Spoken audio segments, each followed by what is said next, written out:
STF, PT, Vorcaro, Centrão, estão todos em pânico. Gente, todo dia uma nova bomba e a bomba de hoje foi entregue em mãos. Olha aqui comigo. A impressão que eu tenho olhando para a política em Brasília é que tinha um pouco de cerimônia. Acabou a cerimônia. Acabou. Eles estão cada vez mais à vontade. Não tem mais aquela... A gente fala toque de caixa, mas aquilo aconteceu 2 da tarde. Sim. Não é de madrugada, no escurinho do plenário. Não, votação simbólica. Assim, para ter uma votação simbólica, teve um acordo. Teve um acordo. Então, assim, essas pessoas se reuniram, esses líderes se reuniram. E é Congresso, então é Câmara e Senado. Então, imagine só, eu fico pensando, o que eles estão discutindo, debatendo nos bastidores, que nós não temos a menor noção do que vem por aí. Isso é o que a gente está vendo às 2 da tarde. O que mais que vem por aí? Porque a gente está sempre sendo... surpreendido com as pautas, as urgências, do que eles consideram urgente. Então, quando eu falo de casta, é porque a impressão da sociedade é cada vez mais olhar para aquilo e falar, eles estão completamente descolados da realidade. Eu converso com algumas pessoas que, quando você pergunta de alguma crise ou de alguma polêmica, eles demoram para entender o que você está falando, porque eles estão em Brasília, fechados ali, entre eles, e ficam se ouvindo. Então, eles não têm termômetro de gente na rua, não tem termômetro do diferente. Né? Do corpo estranho a eles, que é para quem eles servem. Eles são servidores públicos. Eu sempre digo aqui, deputado, senador, não é deputado, senador. Eles estão deputado e senador. Ministro do Supremo, a gente já falou isso várias vezes, você falou do Judiciário. A impressão que as pessoas têm é que existe uma lei para as pessoas comuns e existe uma outra lei para os políticos em geral. Então é esse o recado. A lei vale para todos? Depende. A pesquisa Meio Ideia, é preciso analisar, antes de entrar nas intenções de voto, outros dados, né? Ela mostra que a avaliação do Lula continua no vermelho. O índice de aprovação do jeito Lula de governar é 4,8 pontos menor do que o de desaprovação. Então tem mais gente desaprovando do que aprovando o presidente. E na avaliação da maioria dos eleitores, 51% do eleitorado, o Lula não deveria continuar no Palácio do Planalto. Para 47% ele merece obter um 4º mandato. Então numa eleição plebiscitária, esses dados sinalizam 3 coisas. Primeiro que a maioria do eleitorado chega a 2026 com desejo de mudança. E a dificuldade, o segundo ponto, é que a dificuldade de invernizar a própria imagem virou a principal debilidade do Lula. E o terceiro ponto é que não há franco favorito na praça. Cara, agora imagina, né? Eu faço essa pergunta pra você em casa. O Bolsonaro tá preso de modo ilegal, né? Ou seja, ele foi sequestrado pelo governo. Ele está sendo torturado e ainda assim é ele quem determina o centro gravitacional do debate político nacional. Por isso que qualquer pessoa que queira assumir essa herança do Bolsonaro vai falhar. Porque ele ainda está vivo, forte e determinando qual é o centro gravitacional do debate político brasileiro. Porque, vocês me desculpem, Max e Ramage, eu nem quero debater os meandros desse pedido, tá? Porque isso é fácil, a pessoa pode ir lá, clica no Google, pede uma inteligência artificial. O que eu quero trazer aqui para nossa conversa, para o nosso bate-papo, junto com a nossa audiência, é como é que alguém sequestrado, torturado, calado, sem poder se comunicar, só teve uma carta enviada para dizer que é o filho dele quem vai ser candidato a presidente, e mesmo assim, ele se torna o centro gravitacional do debate político nacional. A força do Bolsonaro é muito maior do que nós imaginamos. Porque os inimigos é quem mostram qual é o tamanho da força gravitacional do Bolsonaro. Olha aqui, ó, Michele e Valdemar pedem menos críticas ao STF por domiciliar a Bolsonaro. Vamos abrir a matéria aqui para eu entender. Primeira-dama e o presidente do PL orientaram aliados a baixar o tom das críticas aos ministros e com a expectativa de convencer a corte a conceder prisão domiciliar ao ex-presidente. De acordo com parlamentares e dirigentes do partido consultados pelo jornal O Globo, o pedido circulou em conversas reservadas, mas também de forma explícita em grupos internos. Michele, de acordo com relatos do jornal, teria reforçado que o momento exigia serenidade e que ataques diretos ao STF poderiam ser interpretados como tentativa de constranger o tribunal. Já internamente no PL, interlocutores de Valdemar passaram a transmitir avaliação semelhante, defendendo que qualquer novo confronto público poderia contaminar o ambiente político em torno do caso. Embora o confronto aberto com o Supremo tenha funcionado por anos como motor de mobilização do bolsonarismo, a avaliação entre aliados do ex-presidente é que hoje se tornou um passivo na tentativa de convencer ministros a apoiar sua ida para a prisão domiciliar. No mês passado, Rogério Marinho, Tarcísio de Freitas e Michele procuraram o ministro da Corte para defender a domiciliar para o Jair. Bom, deixa eu dizer uma coisa para vocês. Primeiro, essa matéria é do Globo, tá? Então eu estou aguardando a manifestação oficial da Michele e do Valdemar em relação a isso para a gente confirmar se é essa informação. Se for isso mesmo, eu devo dizer que isso é uma péssima estratégia. A gente já viu há anos, tá? Esse tipo de estratégia para evitar a humilhação do Bolsonaro e não adiantou, ele foi humilhado. Para evitar a perseguição à direita implacável e não adiantou, a direita foi perseguida. Para evitar a condenação do Bolsonaro, de ex-ministros, a condenação ilegal de gente que foi presa inocente lá no 8 de janeiro e não adiantou nada, continua da mesma coisa. O Bolsonaro foi condenado, foi preso, tá? E tá lá na Papudinha. Então assim, tá na Papudinha já? Já foi transferido, né, para Papudinha? Foi, né? Foi outro dia aí, né? Então é o seguinte... quem acha que o STF se sensibiliza ou que ele recua por causa de críticas a mais, críticas a menos, etc., e que isso pode gerar um benefício, esqueçam esse negócio. Meu Deus do céu! Tem que ser burro para achar que isso vai funcionar. Porque não funcionou até agora. Por que diabos vai funcionar agora? Não funciona. E vamos parar com esse negócio de ataque. Crítica não é ataque.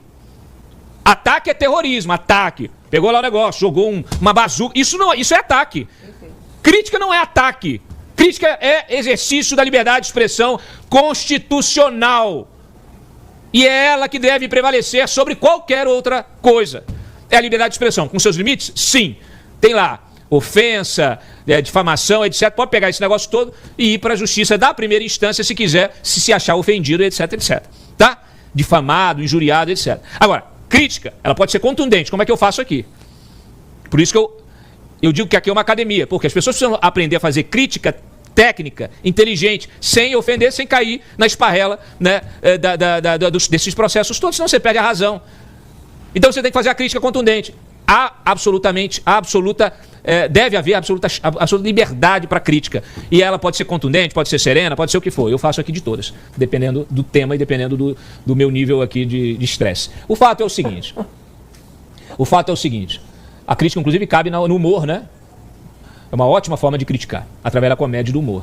Então a gente tem que parar com esse negócio de ataque, não é ataque, tá? E parar de tomar decisão achando que esses ministros vão aliviar, vão fazer não sei o que, não sei o que. Não é assim que funciona, não vai funcionar. Essa é a minha opinião, não sei se o Gilbran concorda ou se a Júlia Lucy concorda, por favor, pra gente finalizar aqui. Ô, Mônica, mas e aí? Qual vai ser o destino da CPMI, do Banco Master? Bom dia pra você.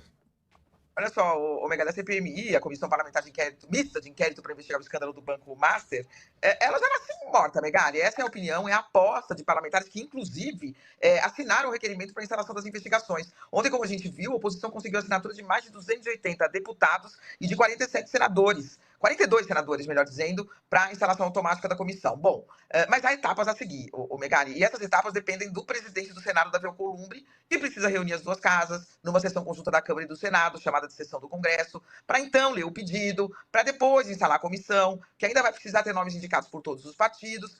E qual que é a análise? Tudo isso já ficou para depois do Carnaval. E a aposta é de que o presidente do Senado não vai ter nenhuma pressa para instalar essa CPMI que tem a oposição não declarada. Ninguém mostra a cara para falar que é contra essa CPMI, né, Megali? Mas nos bastidores tem oposição de lideranças influentes aí do Centrão. O que em geral acontece quando uma CPMI tem assinaturas, mas não é instalada, Megali? O que a gente já viu acontecer historicamente? Parlamentares recorrem ao Supremo Tribunal Federal para garantir esse direito de instalação da CPMI, mesmo contra a vontade da cúpula do Congresso, e o Supremo manda instalar. E qual é a certeza agora também, Megali? É de que dessa vez o Supremo não vai fazer isso, não vai obrigar o parlamento a instalar uma CPMI, que já declarou, inclusive, que quer investigar os próprios ministros do Supremo Tribunal Federal, né? Então a possibilidade de o Supremo chegar lá e canetar e falar, não, instala essa CPMI para me investigar, digamos que beira o zero, né, Megali? Então, essa CPMI ganhou as manchetes, vai fazer um pouco de barulho aí, mas a possibilidade dela ser instalada, na avaliação de parlamentares muito experientes com quem eu conversei, digamos que é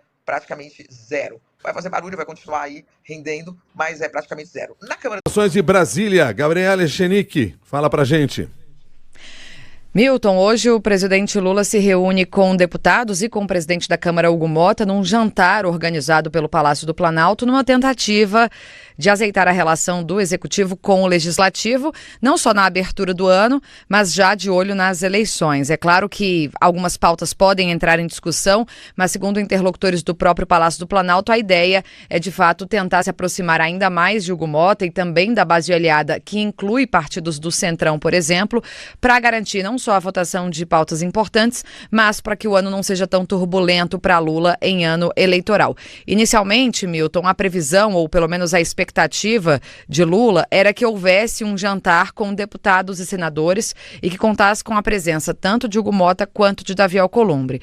Mas ele foi informado de que muitos senadores não estavam em Brasília, então, portanto, ele decidiu manter o jantar de hoje, que está sendo vendido como um churrasco no Palácio da Alvorada, aliás, na Granja do Torto, provavelmente, e que vai contar com deputados e com o presidente da Câmara, Hugo Motta.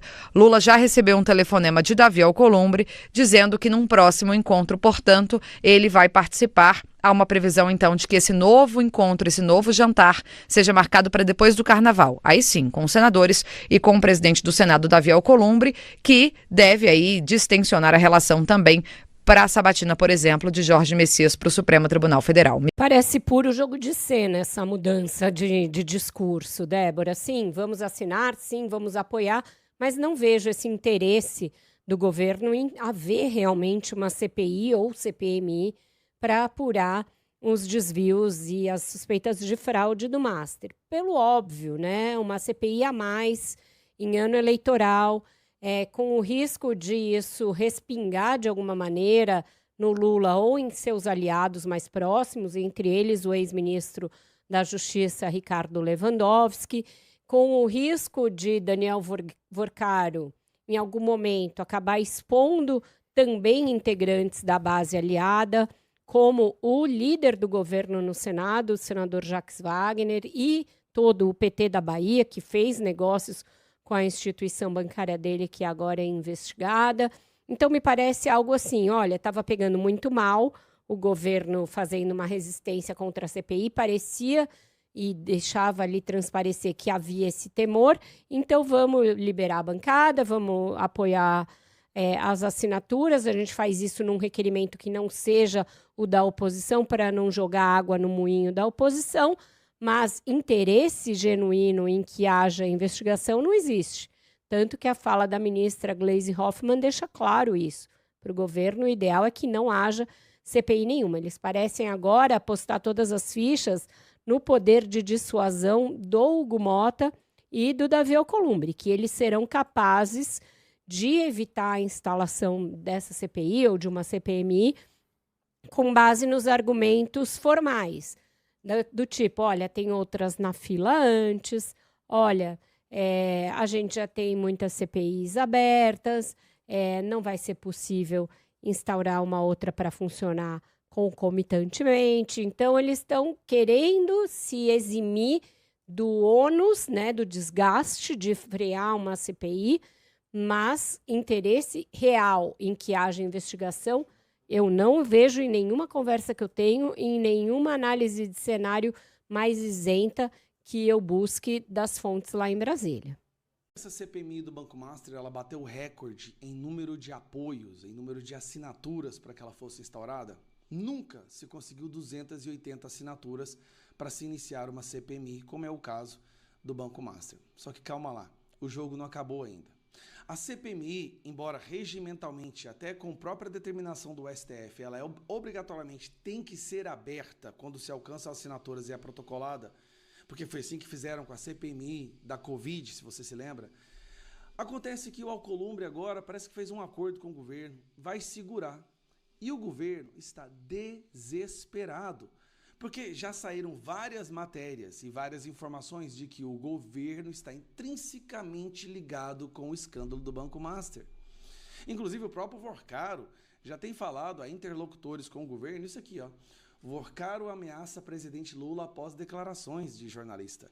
Figuras próximas ao proprietário do Banco Master alertam sobre um plano de vazamentos seletivos para prejudicar o governo. Bom, se tem vazamento que pode prejudicar o governo, então a verdade pode ser extremamente prejudicial ao governo.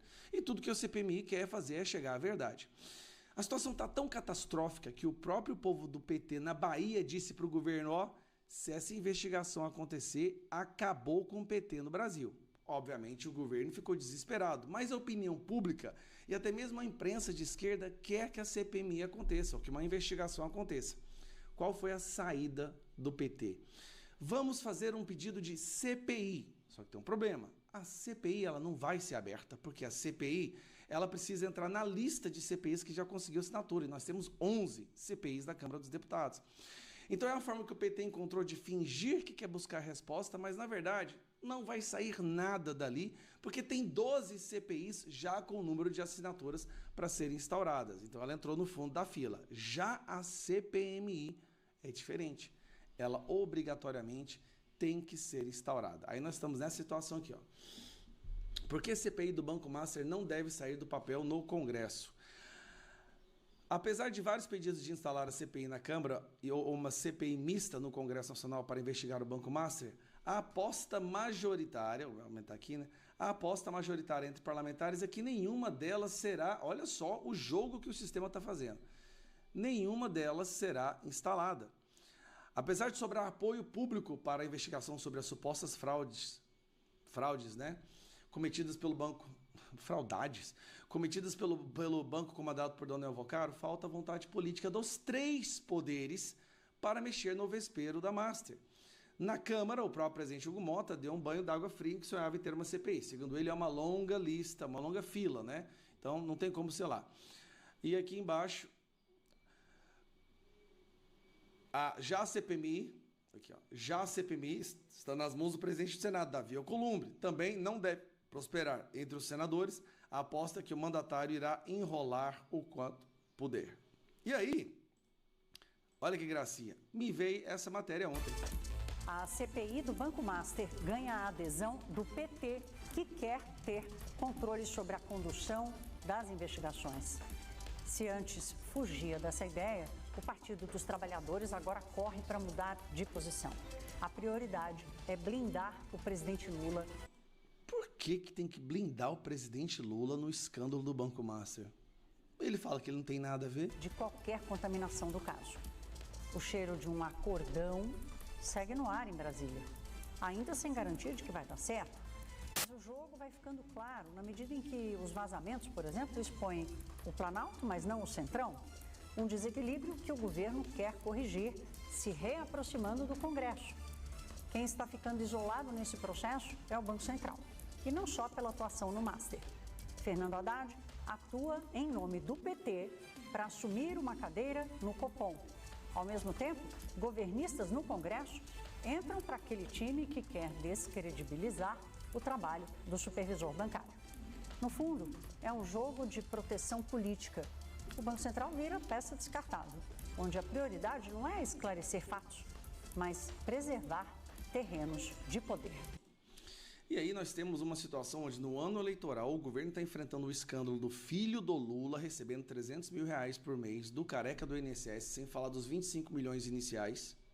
O filho do presidente da República recebia 300 mil reais por mês do cara que roubou, que foi o epicentro, o articulador, a peça fundamental do maior assalto a velhinhos do Brasil. Para tudo. Isso já deveria ser o bastante para derrubar o Lula. Então vai ter que enfrentar isso no INSS. Amanhã a gente vai tentar fazer o pedido de convocação dele.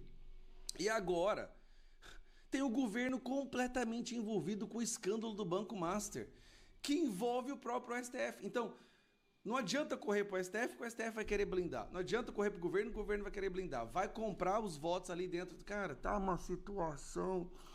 O governo tá tendo que sair comprando tanto apoio, prometendo tanta coisa.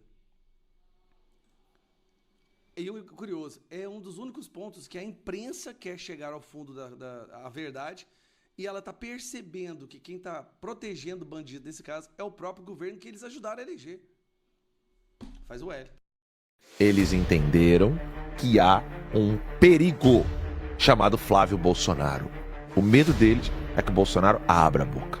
Por isso foi necessário sequestrá-lo, mantê-lo na prisão, sem comunicação, porque o Bolsonaro, para eles, é um terror, é um medo, é um pavor. Eles entenderam que o Flávio é, de fato, um perigo para as eleições desse ano. Eu não estou sendo aquele otimista, sonhador. Ah, não, eu tenho esperança. Eu estou sendo realista. Você querer mirar no Flávio nesse exato momento, você está querendo tirar o Flávio. Porque o Flávio é um problema. E também não é recadinho, não, mas eu preciso fazer essa pergunta. Alguém pediu quebra de sigilo da Michelle? Do Tarcísio? Do Zema? Do Ratinho Júnior? Não é implicância da minha parte. Eu só estou mostrando que eles sabem quais são os jatos que eles precisam parar. Qual é o porta-aviões que eles precisam parar. A esquerda sabe muito bem. Eles não brincam.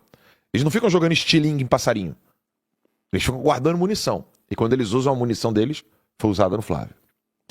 Soma-se a isso o fato de você ter as pesquisas, que nem eu consigo acreditar naquelas porcarias, né? As pesquisas que já estão dando susto neles. Por quê? É o resultado da pesquisa que está dando susto na esquerda? Nananina, não. O que está dando susto neles é aquilo que eles não falaram para mim e para você. O que eles podem mostrar é o que está na pesquisa. O que eles não podem mostrar é o que causa desespero neles e que faz com que eles entrem com pedidos de quebra de sigilo do Flávio Bolsonaro, das empresas dele. É esse dado que eu quero sempre trazer para vocês aqui na timeline. Você tem a notícia, você tem o fato e você tem aquelas águas que movem tudo, que estão aqui embaixo. Estão abaixo das placas tectônicas. A gente tem aqui, nem água, tem um troço aqui que está movendo as placas, né, tectônicas e está fazendo o negócio virar terremoto. A gente precisa explicar para vocês. Não é só um pedido. Ah, quem não deve não teme. Só aí mesmo, mete bronca. Quem não deve não teme. Se tiver erro, a gente vai criticar aqui mesmo. O meu ponto é, eles entenderam que há um perigo chamado Flávio Bolsonaro. Eles entenderam que tem um perigo chamado Flávio Bolsonaro para as eleições. Cara, agora imagina, né? Eu faço essa pergunta para você em casa. O Bolsonaro está preso de modo ilegal, né? Ou seja, ele foi sequestrado pelo governo. Ele está sendo torturado e ainda assim é ele quem determina o centro gravitacional do debate político nacional. Por isso que qualquer pessoa que queira assumir essa herança do Bolsonaro vai falhar. Porque ele ainda está vivo, forte e determinando qual é o centro gravitacional do debate político brasileiro. Porque, vocês me desculpem, Max e Ramage, eu nem quero debater os meandros desse pedido, tá? Porque isso é fácil, a pessoa pode ir lá, clica no Google, pede uma inteligência artificial. O que eu quero trazer aqui para a nossa conversa, para o nosso bate-papo, junto com a nossa audiência, é como é que alguém sequestrado, torturado, calado, sem poder se comunicar, só teve uma carta enviada para dizer que é o filho dele quem vai ser candidato a presidente, e mesmo assim, ele se torna o centro gravitacional do debate político nacional. A força do Bolsonaro é muito maior do que nós imaginamos. Porque os inimigos é quem mostram qual é o tamanho da força gravitacional do Bolsonaro. Falando um pouquinho aqui de física, não porque eu acredite, mas só para falar, né? Quando você tem um corpo maior, ele é quem determina o centro gravitacional daquele espaço. Tô correto? Max é quem entende física. Tô falando besteira ou não? Por exemplo, o Sol tem uma massa muito maior, então ele é quem determina o centro gravitacional ali. Sim. É isso, né? Sim. E aí, todas as tentativas... Eu tô dizendo que o Bolsonaro é Sol não, tá? Pelo amor de Deus. Então, Antes que algum retardado venha falar Então quando o isso. Flávio Dino entra no plenário do STF... Quando o Flávio Dino entra no plenário do STF, ele determina o centro gravitacional físico, né? Não é nem moral e nem decisório. Mas o Bolsonaro, isso é uma das coisas que eu gosto muito de que o público entenda. Esqueça o fato de que você confia no Bolsonaro, você gosta do Bolsonaro, você apoia o Bolsonaro. Esqueça o fato, se você não apoia, não gosta, né? Esqueça o fato que você acha que o Bolsonaro deveria ter feito isso, deveria ter feito aquilo.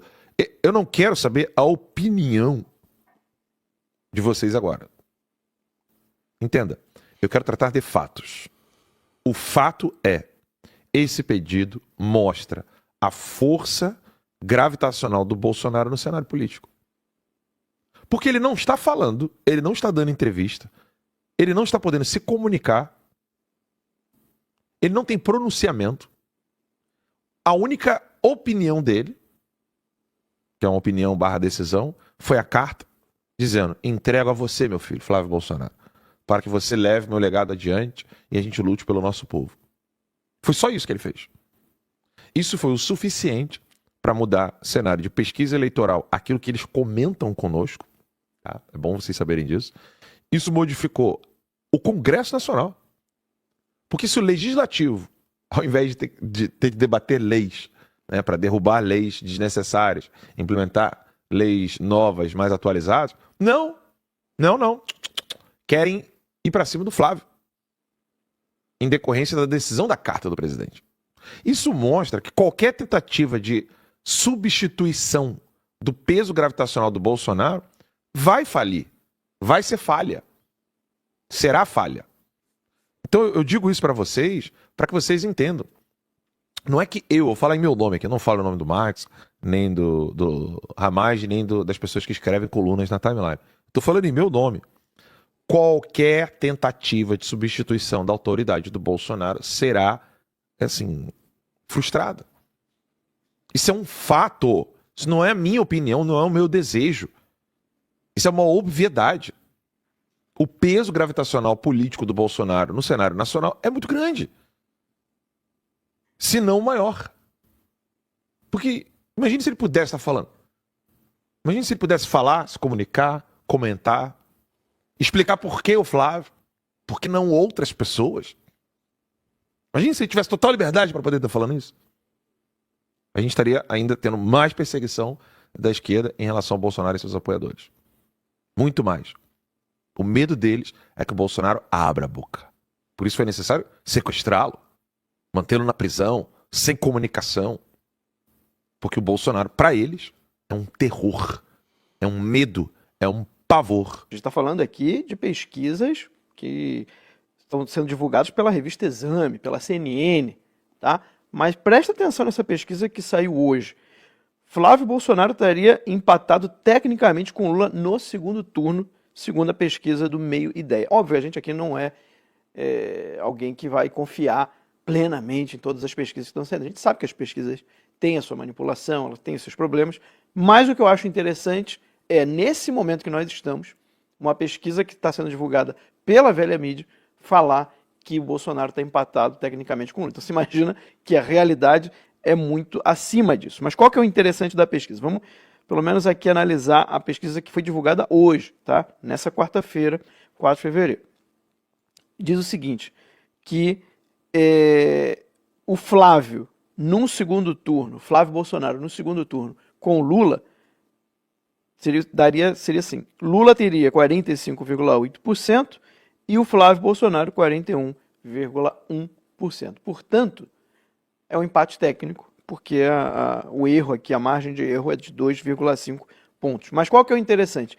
Essa mesma pesquisa, que tinha sido feita no começo de janeiro, ela foi feita agora, final de janeiro e iníciozinho de fevereiro, mostrava que o Flávio tinha 10,2 pontos de diferença em relação ao Lula. Então, em menos de um mês, ou basicamente um mês de diferença, o Flávio teria diminuído pela metade essa distância, segundo essa pesquisa, entre o Flávio Bolsonaro e o Lula no segundo turno. Tá? Então, de 36, ele passa a ter 41,1%, já basicamente nesse empate técnico. E o que eu acho mais interessante ainda, o que também não explica muito a pesquisa, tá? É que a rejeição do Lula seria 44% e a do Flávio 34%. Então é uma coisa assim meio inexplicável, né? Como é que um tem mais rejeição que o outro e mesmo assim no segundo turno você vê o Lula basicamente empatado com o Flávio, porque a diferença é muito grande. Está falando aqui de uma diferença de 10% na rejeição de Lula e Flávio Bolsonaro. Então, só para repetir aqui o dado da pesquisa, o Lula teria 44% de rejeição dos eleitores e o Flávio teria 34%, uma diferença de 10 pontos percentuais. Mas essa pesquisa foi feita entre o dia 30 de janeiro e 2 de fevereiro, e a diferença entre a pesquisa do início de janeiro é muito grande. Bem, o que está acontecendo, primeiro para entender as pesquisas, né? A gente não confia nas pesquisas porque quando abre as urnas, que a gente também não confia, e esse é o grande problema no Brasil, quando abre, né, as pesquisas sempre jogaram os candidatos da esquerda muito acima do que da abertura das pesquisas.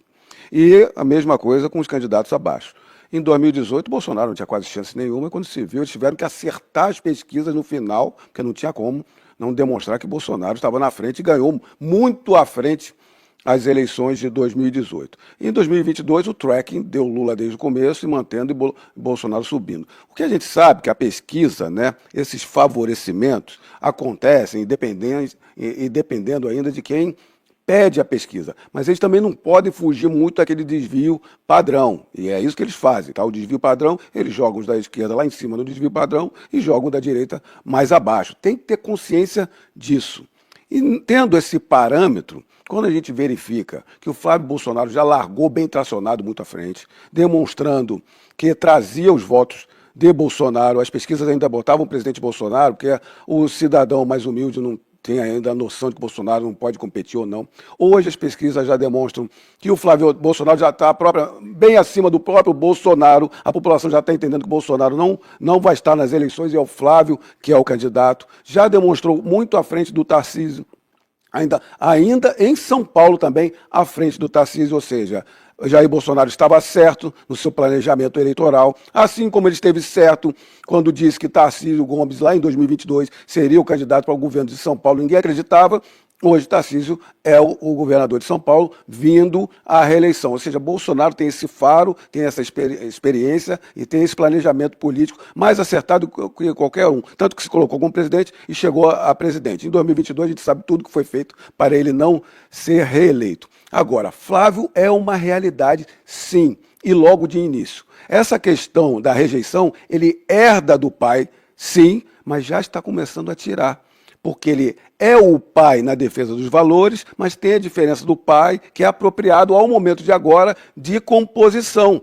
O eleitor pede hoje essa composição não com centro político, mas com centro eleitor, que tem aquela desconfiança entre direita e esquerda, que não quer as pessoas, mas está vendo que prosperidade é com Bolsonaro, segurança pública é com Bolsonaro, quando eu falo Bolsonaro, sobrenome Bolsonaro, e que a prosperidade, a economia vindo, segurança jurídica, segurança familiar, segurança de negócios, liberdade, vai vir com Bolsonaro. Então, tem um alerta que pouca gente falou, né? Por volta de 16 de janeiro, a Bolsa Brasileira deu um super up. E aí começam os embustes, né? Ah, é o governo Lula. Lógico que não é o governo Lula, só faz uma quebradeira em misérias. O que aconteceu ali em volta de 16 de janeiro? Foi a primeira pesquisa que botou Flávio Bolsonaro colado com Lula no segundo turno.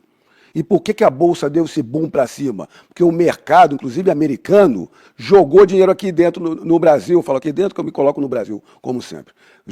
Colocou dinheiro no Brasil apostando. Então o mercado, não esse cartel de instituições, grandes instituições bancárias brasileiras, não. O mercado, verificando os riscos e possibilidades, está comprando Flávio Bolsonaro como melhor política para salvar o Brasil de prosperidade e jogou na Bolsa Brasileira, que deu um up. A Bolsa Brasileira foi a que mais rendeu nos últimos 15, 30 dias em dólar. E não por ativos do governo Lula, não, foi porque Flávio Bolsonaro encostou em Lula e eles viram essa prospecção. Agora, é lógico que a gente também não pode se animar completamente com o americano está jogando aqui. A Bolsa Americana, ela é 75 vezes maior do que a Bolsa Brasileira. A Bolsa Brasileira gira ali em torno de $1 trilhão, a americana é mais de 70 trilhões de dólares. Só a NVIDIA, uma das empresas de software, é 4 vezes o valor da Bolsa Brasileira inteira. Então, o que eles jogam aqui no Brasil, cerca de 20 bi de dólares, é peanuts para o americano. Mas já é uma demonstração que, primeiro, Flávio Bolsonaro tem força, é a realidade e é a aposta do mercado mundial de prosperidade para o Brasil. Isso você pode ter certeza. O Senado Federal passou a agir como se estivesse acima da Lei de Acesso à Informação, ao negar dados básicos sobre quem entra e quem circula pela casa. Enquanto a Câmara dos Deputados, o Palácio do Planalto e todos os ministérios fornecem o registro de visitas, o Senado simplesmente se recusa a divulgar esse tipo de informação. Na prática, a Lei de Acesso à Informação aprovada em 2011 ainda não chegou ao carpete azul do Senado. Ao entrar em qualquer prédio público, todo visitante precisa se identificar na portaria com um documento com foto. Esses registros ficam guardados e podem ser acessados por qualquer um. Foi assim, por exemplo, que se descobriu que o dono do Banco Master, Daniel Vorcaro, esteve 3 vezes no Palácio do Planalto fora da agenda oficial. Foi assim também que veio à tona a atuação do empresário Antônio Carlos Camilo Antunes, o careca do INSS, fazendo lobby no Ministério da Saúde. No Senado, porém, a opacidade é a regra. Até hoje não se sabe quantas vezes o careca esteve na casa e nem qual gabinete ele foi visitar. Ao se colocar acima da Lei de Acesso à Informação, o Senado também impede que se saiba se Daniel Vorcaro ou seu sócio, o economista Augusto Lima, circularam pela casa. Essa informação poderia ajudar a entender, por exemplo, se alguém ligado ao Master visitou o senador Ciro Nogueira, que é autor de uma emenda para aumentar a cobertura do Fundo Garantidor de Créditos, o FGC, o que atende aos interesses do Master. Na semana passada, o Senado se recusou a informar o jornal O Globo sobre a entrada ou não da advogada Viviane Barsi de Moraes na casa. Casada com o ministro Alexandre de Moraes, do Supremo Tribunal Federal, Viviane fechou um contrato de 129 milhões com o Master para atuar junto aos 3 poderes da República. Outros órgãos, como o Banco Central, a Receita, o CAD e a PGFN, responderam aos pedidos da reportagem e disseram não ter encontrado qualquer registro dela. O Senado, no entanto, se recusa a informar. A Casa alega que esses dados seriam protegidos pela Lei Geral de Proteção de Dados, a LGPD. Mas, no Poder Executivo, há um entendimento pacífico de que os registros de portaria são sim informação pública. Esse entendimento está consolidado no enunciado de 2023 da CGU. Centrão descarta CPI do Master e petista falam em apoio protocolar. Zero. Não vai ter CPI. Segundo importante líder de partido de centro, próximo do Hugo Mota, o movimento é improbabilíssimo e a chance de instalação é quase zero. É zero. Se não estão, assim, nem respondendo a pedidos, tu acha que vai instalar a CPI? Tá ali, ó. Senado ignora a CPMI, que é do INSS, e dados de WhatsApp de Vorcaro ficam com columbre. A Advocacia do Senado Federal ignorou um pedido da CPMI do INSS para que o colegiado tivesse acesso aos dados sigilosos do Daniel Vorcaro do Banco Master. Não está respondendo nenhum pedido de uma CPMI que já está aberta. Lá o coluna vai abrir outra. Vai, confia. Aí, vem a Mônica Bergamo no mesmo tom. Também falando aí, né? Do Lula, do PT. É uma piada, viu? O que acontece no país. E o pior, esses miseráveis, eles sabem do que está acontecendo. Só que eles falam assim de um jeitinho, né? Vera Magalhães. Você vê, ela fala do absurdo que é. Ela fala.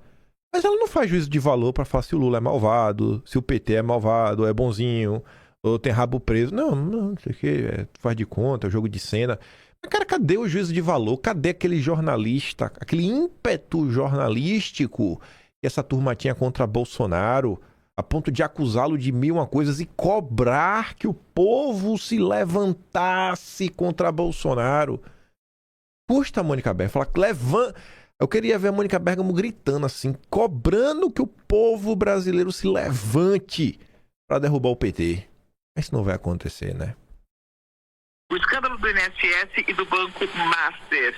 2 escândalos que alcançam figuras de todas as forças políticas e com conexões em todos os poderes. E uma das sombras, como diz você aí, Megali, mais tenebrosas que paira sobre todos é a possibilidade de uma delação premiada do Daniel Vorcaro, dono do Banco Master, né?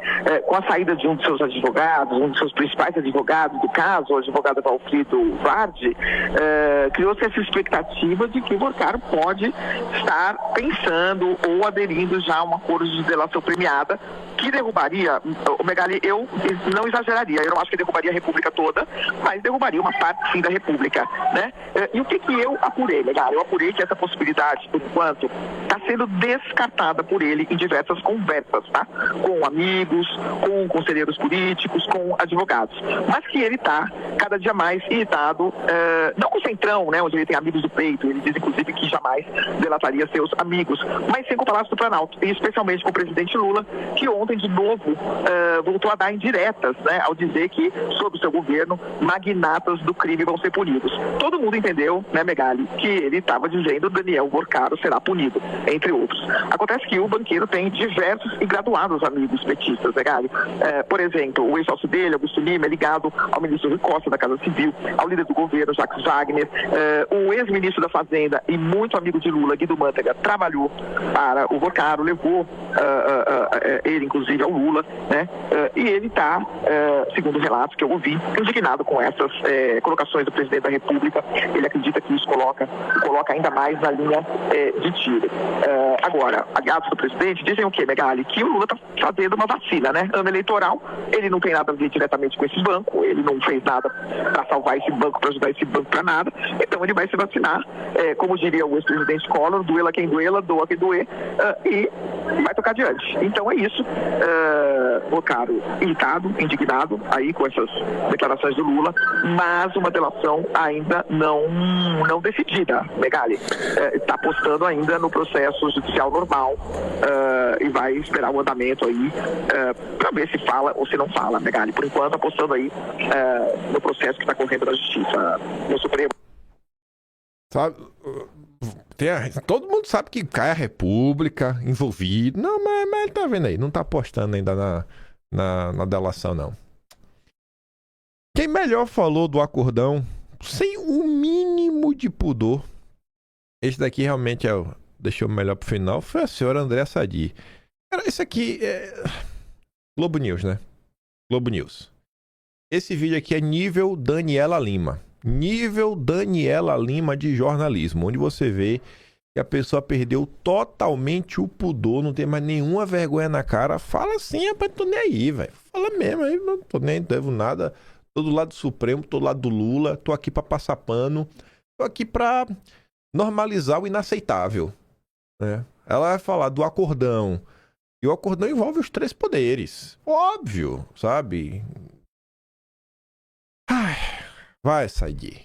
Eu digo que tem setores do judiciário interessados nesse acordão, setores do executivo interessados no acordão, muitos setores do Congresso, do Legislativo interessados no acordão, por diferentes razões. Então, por exemplo, no caso do INSS, eles não têm entrada nenhuma, a turma nenhuma, exagero, mas pouca entrada, com o ministro André Mendonça, que é o relator do INSS no Supremo. Então, qual seria a costura para tentar abafar essas investigações via Congresso? Então, nessa hora, não tem centrão, não tem direito, tem nada, tem como nós vamos resolver o nosso. Então, eles estão tentando enterrar essa investigação pela... Tu vê como essa mulher safada. Nessas horas não tem centrão, não tem direita, não tem nada. Ô, minha senhora, quem tá envolvido é a esquerda. Por que você não fala assim, ó? Nessas horas não tem briga da esquerda petista com o centrão. Uma pilantra, viu? Andréa Sadi é uma pilantra. É uma pilantra. Realmente assim, sei lá. Essa na fazenda, no latifúndio do senhor de engenho.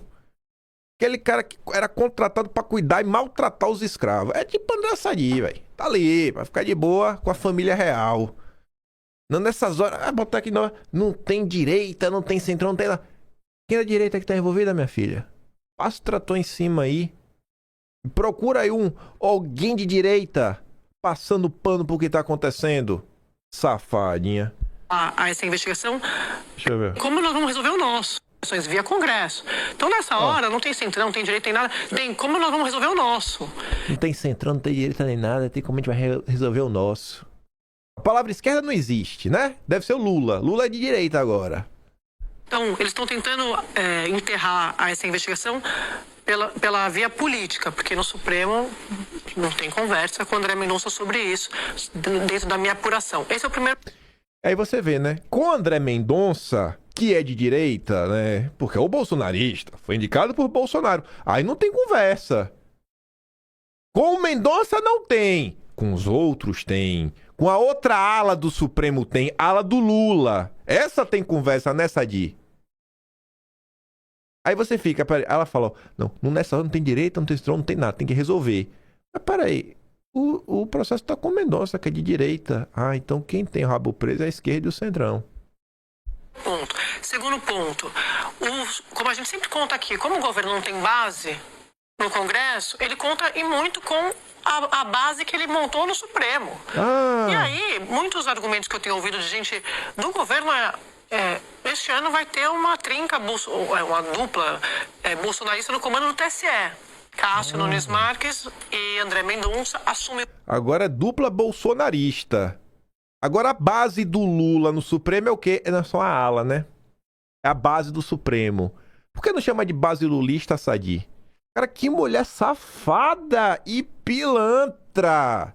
Como é pilantra? Comando do TSE no meio do ano, o Cássio como presidente e o André como vice. E aí eles têm dito assim, a gente vai ficar sem o Supremo e vai ficar sem o TSE no ano de eleição. Então é um argumento que as pessoas têm usado comigo. A gente vai ficar sem o Supremo e sem o TSE na eleição? Olha só, a eleição vai ser justa. Dessa vez o Lula não vai ter apoio como teve em 2022. Olha os argumentos. Para tentar explicar como a eles não interessa que se aumente um desgaste do Supremo. Eu estou usando um eufemismo aqui, porque não sabemos exatamente os desdobramentos de todas essas investigações. Mas eu tinha dito, havia uma preocupação e uma cobrança de ministros do Supremo, sim. Por mais absurdo que esse absurdo que possa soar isso, mas de que o governo não largasse a mão do Supremo no meio dessa confusão toda, no meio dessa polêmica do Banco Master. E aí tem esse agravante do TSE, comandado por esses 2 ministros que foram indicados por Bolsonaro. Então, já falei da CPI do INSS, CPI do Master. Não quer que o governo solte a mão do Supremo. Aí fala na instituição. Mas tem o agravante do TSE, dos ministros de Bolsonaro. Ê, mulher safada, bicho, mas é desonesta até o último fio de cabelo. Essa, eu falei, é nível Daniela Lima de jornalismo. Nível Daniela Lima. A turma do TSE. E, por fim, você tem também agora, e daqui a pouco a gente vai falar mais disso, o PT tentando emplacar um nome que é PT Raiz dentro do Banco Central, que foi quem começou toda a investigação do Master.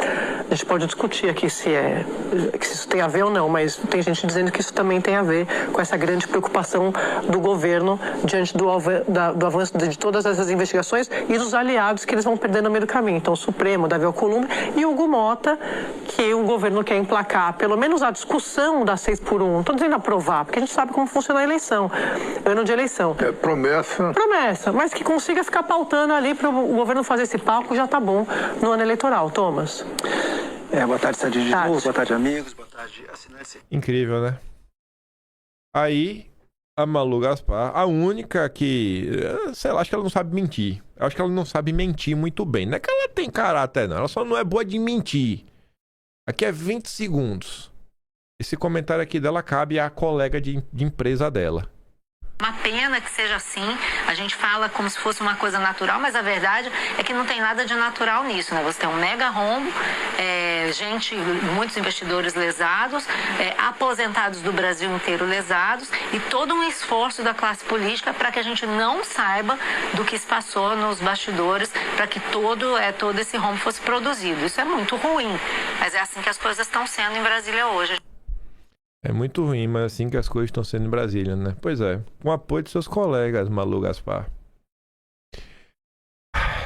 Chegando aqui quase os finalmente pra gente falar do Flávio. No Réveillon, o BTG do Dedé conseguiu eliminar para destravar consignados que havia comprado do Banco Master. A liminar caiu, mas o banco mantém uma disputa judicial sigilosa contra o INSS. Um fundo do banco ganha 13,5 milhões por semana com consignados do Master. Leandro Estadão. E você vai ler lá, mas se tiver mais informações. Só pra, enfim, né? Só pra não perder a prática aí de falar do meu queridíssimo Dedé. Mas vamos lá. Vamos falar do Flávio Bolsonaro. Ele tem que falar de treta também, né? Não dá pra fazer algumas confusõezinhas. Mas antes, Flávio Eduardo estava lá no Dia Internacional, a gente tinha comentado, né, sobre Israel, mostrando aqui várias coisas. Saíram de Israel, foram pro mundo árabe, aí tá ali, né? Reunião com o presidente da Câmara dos Representantes do Bahrein, Ahmed bin Salman Al Mussalan, e parlamentares do país. Na pauta, a balança comercial, intercâmbio cultural e o cenário político, lembrando que o Bahrein também terá eleições legislativas em outubro de 2026. Diplomacia, diálogo, visão de futuro e construção de pontes. Mais uma postagem bilateral com o ministro do Interior, Sheikh Rashid bin Abdullah Al Khalifa, que é general e membro da família real na comitiva liderada pelo senador Flávio Bolsonaro, acompanhada por mim, pelo Bilinski, Rodrigo Valadares. Enfim, mais uma, os membros da Shura Council, né, o Senado, são indicados pelo rei, Sua Majestade do Rei, Ahmad bin Zaid Al Khalifa. Daí a importância do líder das monarquias parlamentaristas da região. A boa qualidade de vida local reflete a segurança do rei e o sistema funciona. Quem dera todos os brasileiros pudessem vivenciar o Bahrein. Mais outra reunião, entrevista do Flávio Bolsonaro, na entrevista, né, para a mídia árabe, ao Bilad Press Newspaper, junto com o deputado bahreinita Hassan Ibrahim e Paulo Figueiredo. Aqui é a revista que saiu, né, Global Trends, Flávio Bolsonaro, né, futuro veste um sobrenome, né? Flávio Bolsonaro. Tá com tudo.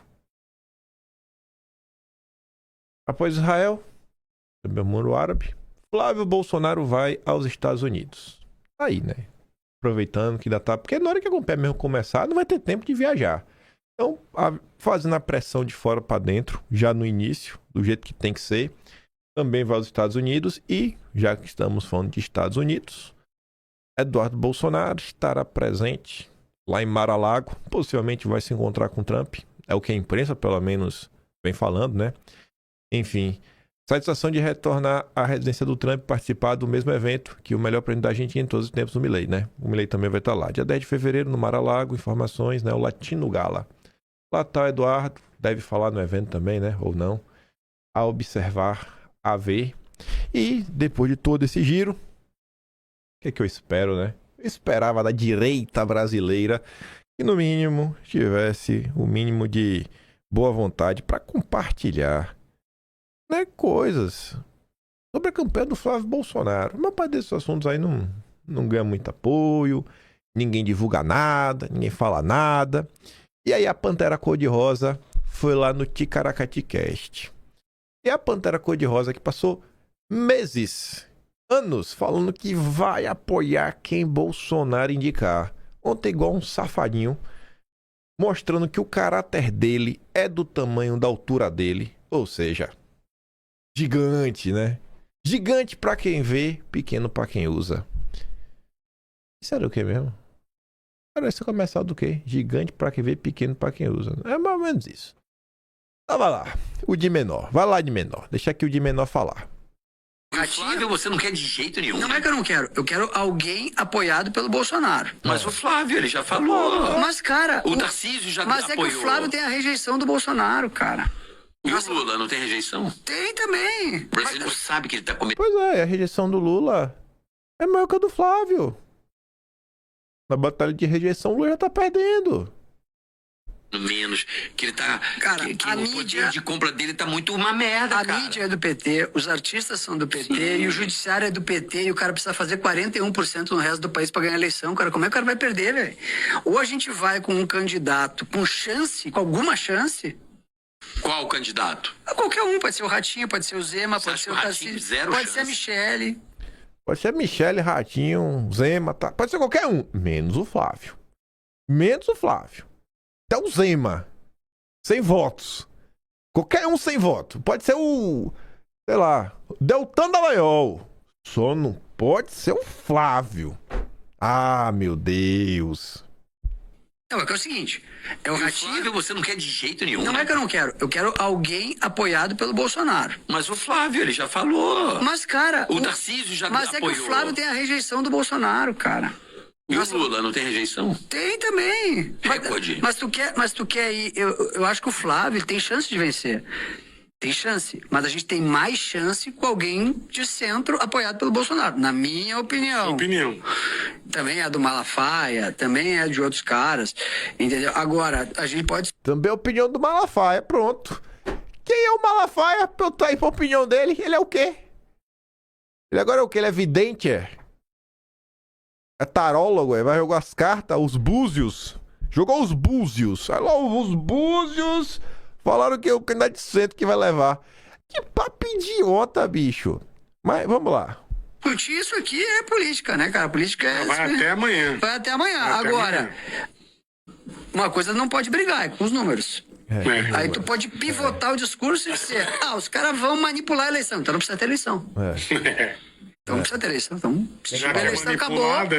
Entendeu? Toda vez que eu vejo uma discussão, quando o cara não consegue me ganhar no argumento da matemática, ele fala, mas a eleição é roubada, então. Bom, se é roubada, não precisa ter eleição. Então já está. Verdade. Se a eleição é roubada, se a eleição é manipulada, por que o Flávio é candidato? Isso é o mercado financeiro. Eu botei mais pra vocês... Não que vocês não saibam como são essas figuras do mercado financeiro. Pessoas desprezíveis, né? São pessoas desprezíveis, sem nenhum caráter, sem nenhuma hombridade, sem nenhuma honestidade intelectual. Essas são as pessoas que trabalham no mercado financeiro.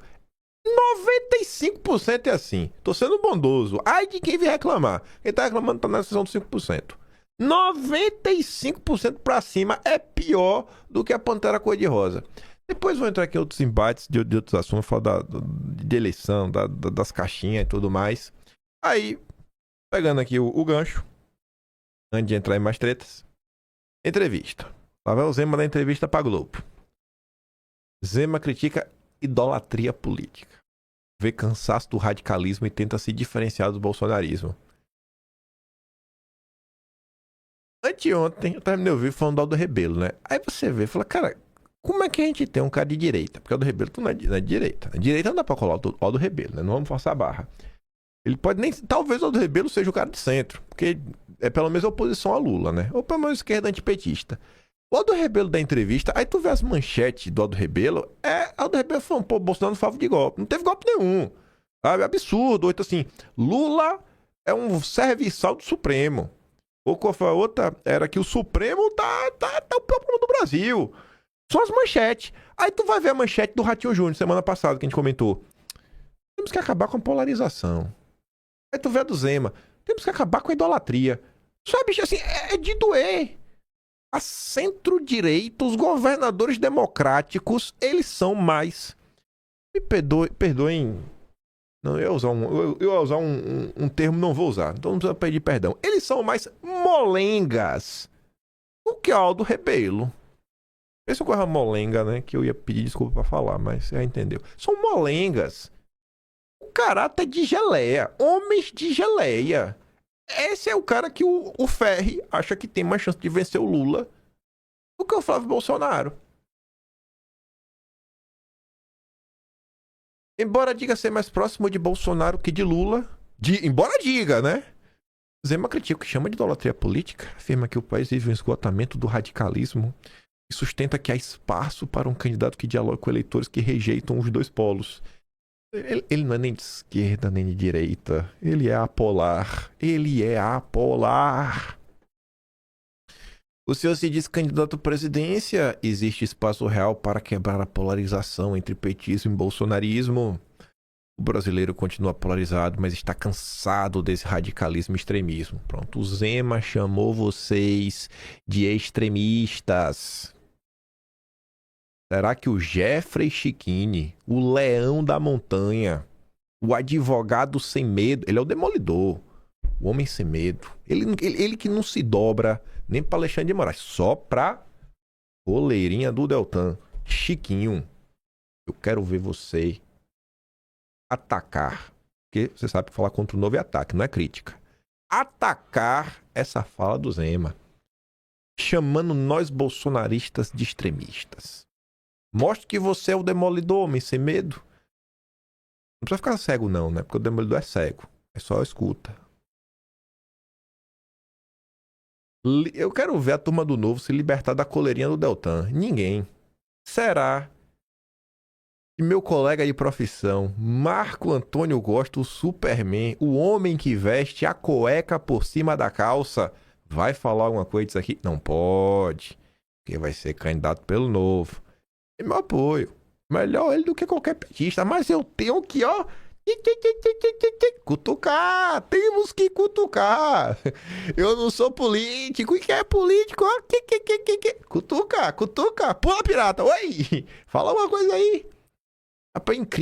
É incrível. Os leões da montanha só se levantam contra Bolsonaro. O senhor se considera uma terceira via? Onde se posiciona nesse espectro, Romeu Zema? Se avaliarmos que no extremo está Lula e no outro está Bolsonaro, eu diria que eu estou mais próximo do Bolsonaro do que de Lula. Olha como eu diria que eu estou mais próximo, sabe? O cara tem vergonha de falar que tá na direita, porque ele é de centro. Ele é centro-direita. Mas não tão à direita quanto ele, porque tem opiniões diferentes. Ele acelera, de ré, de preferência. Não acredita em idolatria, em seguir tudo que alguém fala. Vem cá, gente. Algum momento aí Bolsonaro obrigou a gente a idolatrar alguém? Em algum momento Bolsonaro falou que a gente tinha que seguir tudo que ele fala? Tem um episódio que é muito marcante. Foi aquela manifestação do 15 de março de 2020. Motivá-las pelas falas do general Heleno que vazaram. Bolsonaro fez um pronunciamento público falando, por favor, gente, não vá pra rua. O povo foi lá e foi. O bolsonarista foi lá e foi. Contra o pedido de Bolsonaro, né? É incrível. É simplesmente incrível. Vai até o fim com a sua candidatura em qualquer circunstância? Vou sim. Eu comecei com 1% em Minas e cresci à medida que as propostas ficaram conhecidas. Não, seu safado. Você cresceu quando você colou seu nome no Bolsonaro. Não faltaram notícias na época. Se não me engano, está no ato de setembro de 2023, que eu relembrei essas notícias. Foi quando teve o CIPEC no Brasil em 23.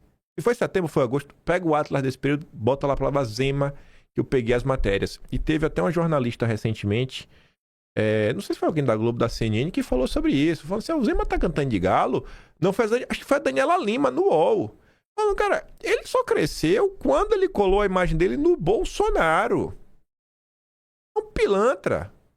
Um homem sem integridade, que não consegue sequer dar os méritos para quem o elegeu. O senhor já disse que se eleito daria induto a Bolsonaro. Mantém essa posição? Mantenho sim. O Brasil precisa passar uma borracha nesse capítulo das tentativas de golpe que a esquerda tanto fala. Não tivemos tiros, mortes violentas, combates, envolvimento de forças armadas. O que tivemos foi alguém que idealizou algo que mal saiu do papel. O que Bolsonaro idealizou, Zema? O que Bolsonaro idealizou? O que o pessoal do Rio de Janeiro idealizou, Zema? Quem que idealizou alguma coisa, Zema?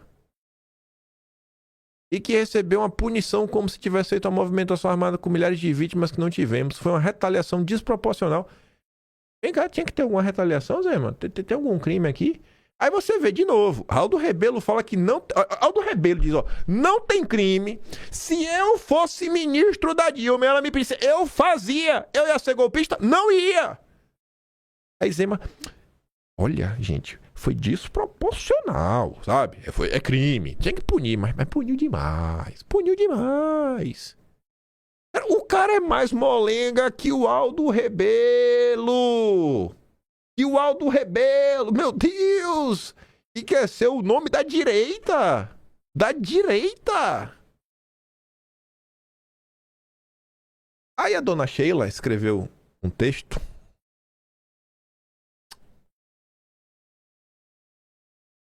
Um segundo.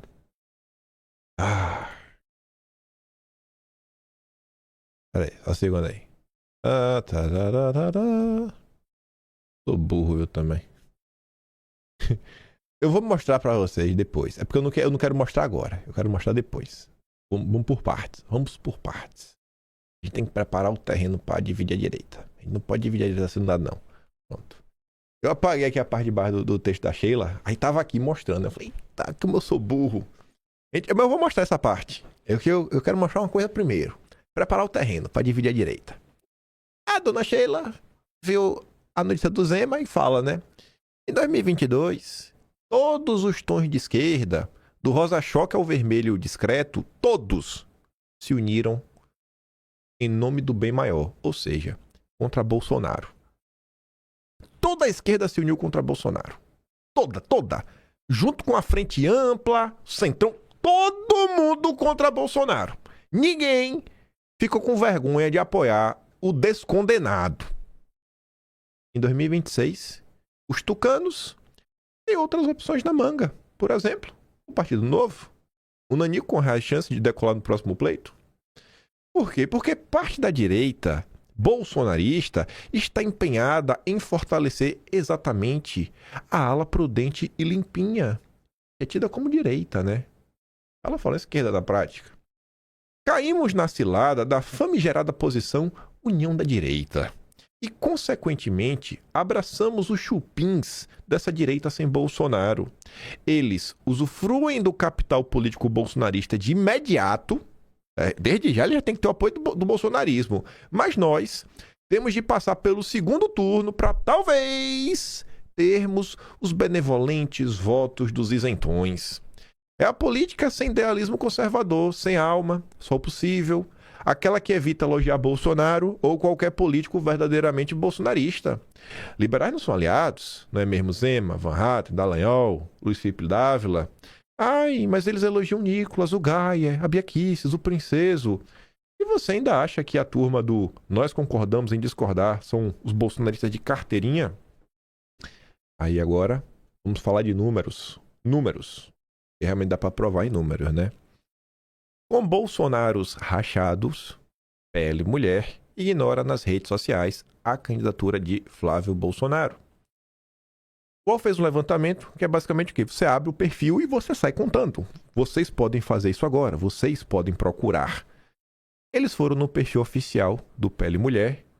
O que o UOL descobriu? Que o perfil oficial do PL Mulher não fez nenhuma postagem em relação ao Flávio. Desde que a pré-candidatura dele foi revelada. Nenhuma. Zero. O comportamento das redes do PL Mulher contrasta com os dos perfis do PL Nacional. No mesmo período, a página do partido no Instagram fez mais de 40 postagens citando Flávio Bolsonaro. Parte delas retrata a pré-candidatura do senador como continuidade do legado do pai Jair Bolsonaro. Nas redes sociais da própria Michele Bolsonaro, e por que ele fala do PL Mulher? Porque o PL Mulher, quem é a presidente do PL Mulher é a Michele Bolsonaro. Nas redes sociais da própria Michele, a pré-candidatura do Flávio também ignorada. A reportagem não encontrou nenhuma publicação da ex-primeira-dama sobre o enteado. Nenhuma. Desde que ele foi anunciado pela presidência. Nenhuma postagem. Incrível, né? Nenhuma. Michele, por sua vez, exaltou Nicolas pela caminhada organizada por ele. Em 2 posts, a ex-primeira-dama chamou o deputado federal de grande líder e de separado por Deus para este tempo. As postagens foram vistas por bolsonaristas como provocação e mais um sinal da falta de engajamento dela com a pré-candidatura de Flávio. Ela, inclusive, em uma dessas falas, estava vestindo a camisa de Israel. Ela adora falar que ela é a maior defensora do povo de Israel no Brasil. Flávio estava em Israel. Nenhum oi, nenhum salve. Clicar no botão de compartilhar de graça, pô. Não é estranho isso, gente? Não é estranho isso? Não é estranho isso? Aí agora eu volto na postagem completa da Sheila, né? Ela tá divina direita, que ela fala, né? Nem a ambiciosa e vitimista esposa com aquele manjado marketing de heroína, desfilando de cozinheira samaritana, Dona Michele escapa da lista de suspeitos do meu radar. Vixe, cometi um pecado, rachei a direita. Mas vamos de acorda, Brasil, porque é claro que o país acordou, né? Pois é. Vamos caminhar. O Brasil acordou. Vocês sabiam que teve outra caminhada? Deixa eu ver se eu acho que é outra caminhada. Foi um deputado estadual do Rio Grande do Sul. Deixa eu ver aqui, deputado Rio Grande do Sul caminha. Aqui, ó. Pronto. Olha cá. Vocês ficaram sabendo disso daqui? Eu acho. Deputado do Rio Grande do Sul realiza caminhada disparada por Nicolas. Ficaram sabendo disso? Ninguém comentou, né? E talvez não é sobre fazer a caminhada. Talvez não é sobre pelo que se luta e se quem está lutando, né? Curioso isso, né? Na hora que os escolhidos estão fazendo algo, todo mundo compartilha. Na hora que são os escolhidos, todo mundo compartilha, todo mundo joga pra cima, vídeos. Mas quando não são as pessoas certas? Curioso, né? Andou à toa. Pior que o bicho botou a camisa branca igualzinha, amarrou a camisa branca, tentou copiar e não ganhou apoio. Aí o Gil Diniz, que é da tropa da divisão da direita, né? Ah, Gil Diniz mostra por que o nome dele é rejeitado para ser senador em São Paulo. Por que um bolsonarista de carteirinha é rejeitado para ser senador? Porque ele fala coisas inconvenientes. Vamos ouvir o Gil Diniz. E aí vai aqui um aviso a alguns oportunistas que foram eleitos lá atrás, surfando na onda Bolsonaro, quando eram pequenininhos, se arrastavam, eram bolsonaristas de corpo e alma, alguns chegavam a dizer que eram mais bolsonaros do que os próprios filhos do presidente Bolsonaro, e que hoje se escondem, não falam nada, não dão apoio público à indicação do presidente Bolsonaro. Tá todo mundo vendo, seus covardes. Presidente, vou voltar aqui à tribuna nessa tarde, mas a primeira manifestação que faço aqui é em defesa de Flávio Bolsonaro e de seu nome colocado aí a disputar nesse ano a presidência da República pelo Partido Liberal. Senhoras e senhores, há cerca de 2 meses, o presidente Bolsonaro indicou o seu filho, Flávio Bolsonaro. Nós aqui, aliados de primeira hora, deputado Major Meca, já nos colocamos à disposição, já repercutimos o nome de Flávio Bolsonaro, seguindo aí a liderança do presidente. Digam aí que vocês só querem os votos dos bolsonaristas e não apoiam realmente o presidente Bolsonaro. Vocês estão em silêncio já há 2 meses. São canalhas. Tem político no PL, Major Meca, que em 2022 não declarou voto ao Bolsonaro no primeiro turno, que foi muito bem eleito agora em 2024 e provavelmente vai ter uma boa votação em 2026, que está fingindo aí demência. Mas fique tranquilo, a eleição está chegando e o eleitor vai saber reconhecer esses travestis políticos aí que fingem, deputado Mansur, serem bolsonaristas, mas na verdade não são. Pois é, Gil. Pois é. Pegando o gancho no Gil Diniz. A galera não lê o que sai na imprensa, né? Isso aqui é aquela notícia que é varrida para debaixo do tapete, né? Aqui não pode comentar. Aqui no jornais da direita não pode falar sobre isso aqui, não. Não pode, tem que varrer para debaixo do tapete. Tarcísio articulou contra aliado de Eduardo Bolsonaro em São Paulo. Contra quem? Gil Diniz. A relação entre o Cadeirudo e o bolsonarismo não enfrenta desgaste apenas no plano nacional.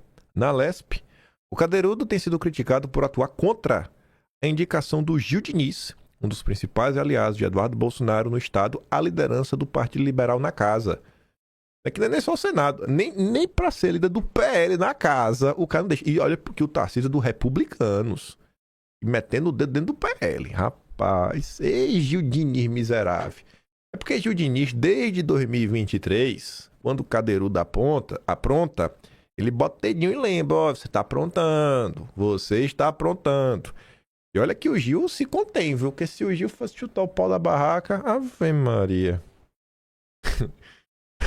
Se o Gil fosse chutar o pau da barraca, o que seria do Passo dos Bandeirantes? Conhecido como carteiro reaça, Gil Diniz é um dos principais nomes da bancada bolsonarista na Lesp e foi apontado por Eduardo Bolsonaro como seu substituto para ser senador em São Paulo. A movimentação do governador contra um aliado da família incomodou Eduardo, segundo pessoas próximas ao filho do ex-presidente.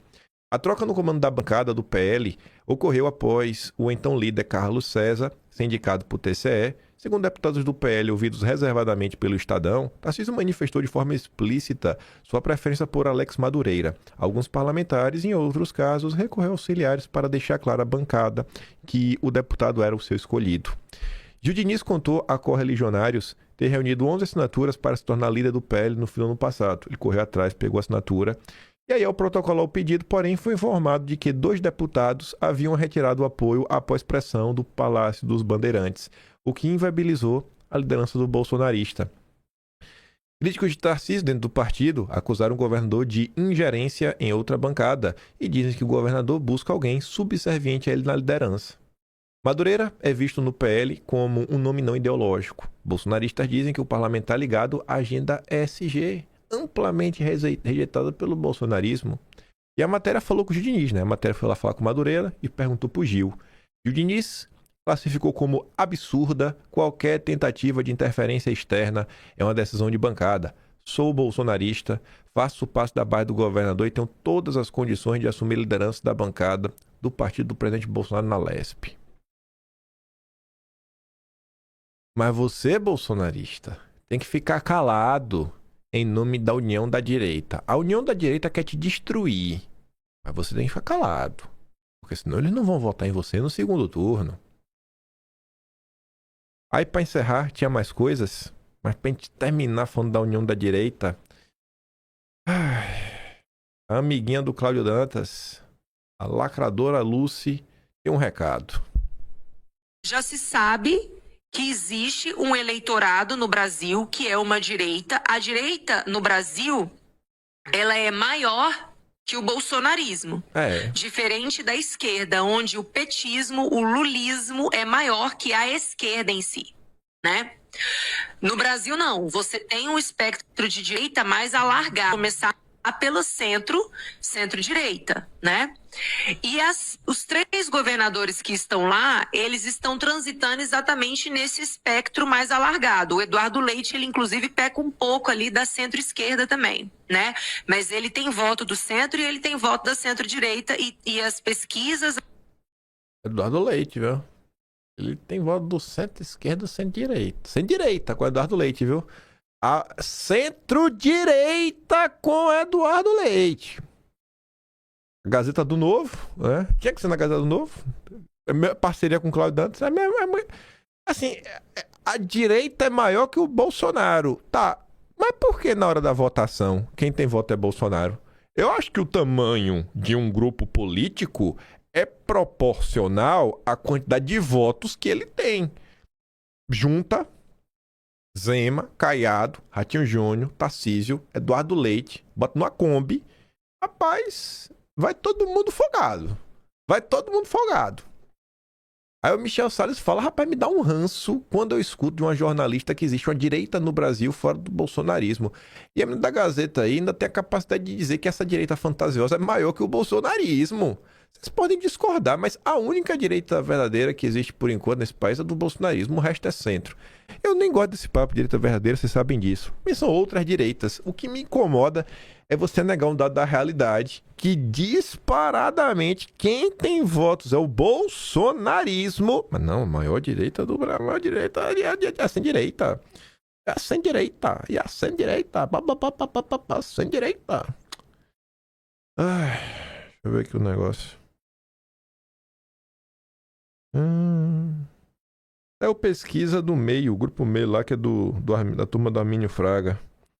Tô vendo aqui se tem algum dado interessante. Bolsonaro, estimulada. Deixa eu ver se tem um gráfico aqui de crescimento. Quero saber gráfico de crescimento. Ideologia, cenário, segundo turno, Flávio.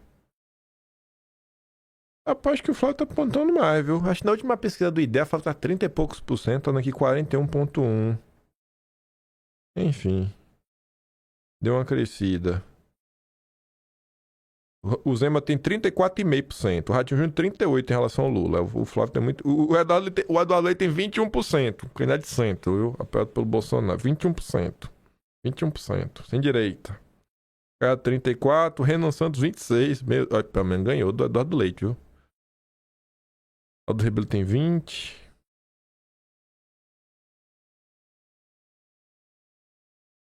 Ainda pode mudar. Esse número é interessante. 38% das pessoas dizem que essa pesquisa ainda pode mudar de voto. 38%. Quem você não votaria de jeito nenhum? Lula tem 44% de rejeição. O que tem a maior rejeição de disparado. O Flávio Bolsonaro vem em segundo com 34%. Interessante esse número, viu? Deixa eu ver. Poderia votar. Não votaria de jeito nenhum. O Lula também não votaria de jeito nenhum. Lula tem 47%. Enfim. Avaliação do governo. Na sua opinião, Lula merece continuar? Não, é maioria, 51%. Tá. Então, uns gráficos aqui para poder comparar. Como é que tá o governo? Se tá piorando ou despiorando. Mas enfim, essa é a pesquisa, foi a pesquisa mais petista de todas, né? Que foi a última que saiu, essa do meio. Mas é isso, velho. Essa é a união da direita, gente. Essa é a união da direita. A união da direita. Ah, a união da direita. Eu tô farto. Eu não sou nem direita. Eu quero que a direita se mate. Eu sou bolsonarista. Não, tô de boa. A direita pode brigar. Eu não sou da direita. Eu sou bolsonarista só. A direita pode brigar entre si. Eu quero é ver fogo no parquinho. Direita e esquerda é a mesma coisa. Eu sou bolsonarista. Pronto. Eles não falavam isso? Não, a gente tem que acabar com a polarização. Direita e esquerda são faces da mesma moeda. Pois é, a direita, vocês aí, Partido Novo, União Brasil, assim direita, é a mesma coisa, realmente. Agora eu concordo com vocês. Quem tá de fora dessa patifaria mesmo Só o bolsonarismo. Só. Ai, ai, ai. Vou mandar esses vídeos que eu dei play lá no Telegram. Aí você vê lá. Pode baixar e enviar encher o saco dos amigos de vocês, dos inimigos também. Se gosta do meu trabalhinho, quiser ajudar um pouco mais, pode se tornar membro do canal. Tem um botão de valeu, tem o Patreon na descrição e tem o Atlas Brasileiro, kimpaim.com.br. Vejo vocês amanhã. Fiquem com aquele grande beijo e abraço. Tamo juntos. Valeu, meus amigos. Fui!